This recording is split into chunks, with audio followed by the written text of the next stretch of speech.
So ayan mga lord, samahan nyo ako kumuha ng national ID dito sa Kamanaba. Samahan nyo ako pumunta sa kanilang main branch. At eto nga, dito natin matatagpuan dito sa kahabaan ng MacArthur Highway. At eto nga, para makita nyo ang nice hotel na to, pag galing kayo ng Malabon na Botas, simula sa SM Hypermarket ng Monumento, tawid lang kayo ng overpass pa kabila.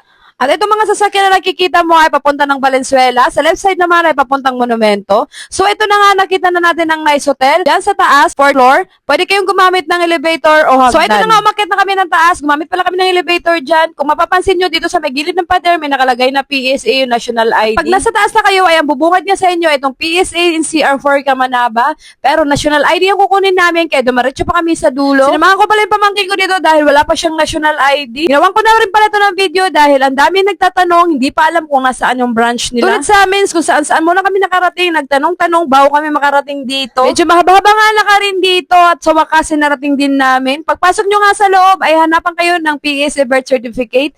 Kung nagustuhan nyo ang video ito, please like, follow, and share.